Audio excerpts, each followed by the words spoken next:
Welcome to the latest edition of Kernels from the Cornfield.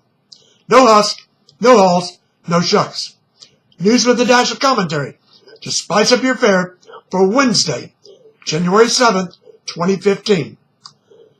Freedom of speech, press attacked. Two values we in the US of A hold dearly, freedom of speech and a free press, came under deadly attack today in Paris, France. Among the 12 killed by terrorists were journalists and photo and police officers. Another 4 of the 11 wounded are in critical condition. The suspected 3 gunmen, reportedly now identified, remain at large at this time. The terrorists were dressed in black from head to toe and masked. The conduct of the shooters indicated some type of military training.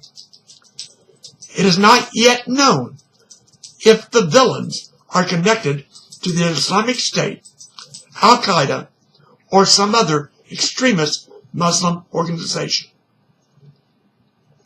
Read my thoughts or view my video on this tragedy. Today, I am Charlie Hebdo. Deadly sibling rivalry. 2 sisters, 15 and 11, in Florida, have been charged in the gun death of their 16-year-old brother, while their parents were out of town on a truck driving job. The parents have been arrested for child neglect. While not right, the sin of the brother was beating his sister and locking her in a room, the older girl claimed. He paid for his alleged crime with his life. Siblings fight all the time. Sometimes there are bruises and cuts. This goes beyond the normal rumble-tumble that takes place within the home.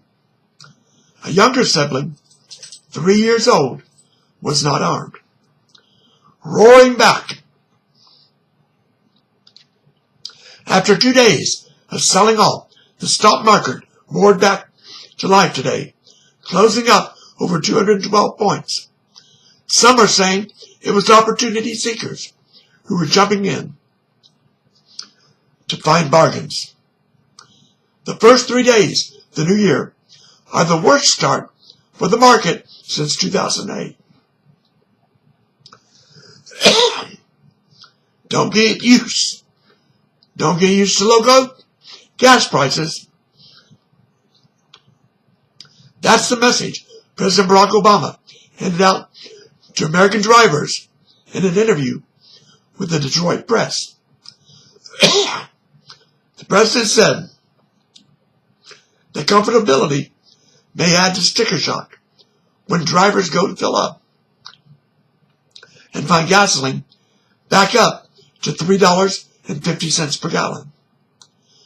Now that's a sure way to reassure Americans that the economy is getting better, Mr. President.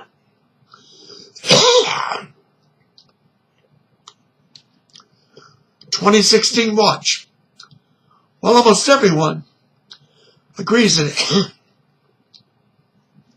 Hillary Clinton will run and most likely get the Democratic nomination for the 2016 presidential race, if the AFL-CIO has its way, the candidate will be Massachusetts Senator Elizabeth Warren. Warren continues to insist she will not run in 2016. If you're going to stage a coup, apparently some of the 24 Republicans who attempted to unseat House Speaker John Boehner are not students of history. If they were, they would have known if you're going to stage a coup, you better be successful or suffer the consequences. Congressman who took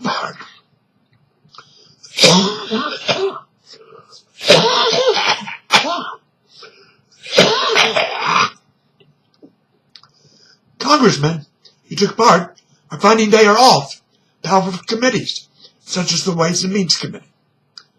Boehner is presiding over the largest number of Republican-held seats in the House of Representatives since 1928.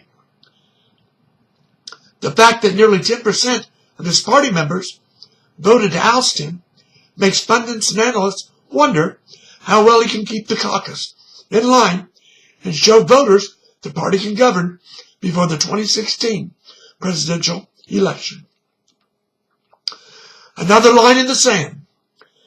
After stating on Tuesday that he would veto a measure in the Senate to approve the Keystone Pipeline, the president today doubled down with a threat to veto tampering with his health care law.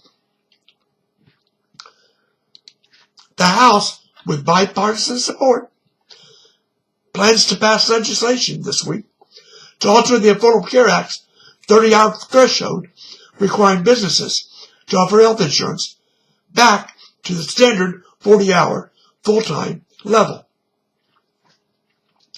The president, in a written memo to Congress, said in essence, no way, no how. How cold is it? It is so cold across much of the heartland today that not only did Chicago cancel school, but Minneapolis, smack in the middle of the winter wonderland, canceled classes as well. Even colder temperatures are in the forecast for tonight. Temperature in the Cornfield is expected to drop to -6 tonight. Budget fight. Plans are now for the White House to release the president's proposed 2016 budget on February 2nd. For the past 6 years, under Democratic control, the U.S. Senate has failed to do its job and pass a budget. Will this year be different under Republican control? What I do know is not to expect the president and the GOP to see eye to eye on most budget concerns. Cowardly reaction. Some of America's premier news organizations, such as the New York Times, are refusing to show the cartoons. At the center of today's deadly terrorist attack on Charlie Hebdo. It's not about offending some people's religious sensibilities. It's about not letting the terrorists win. Well, that's what caught my attention for this Wednesday, January 7th, 2015. Tune in tomorrow for another episode of Kernels from the Cornfield. I am Mark Ivy. Good evening.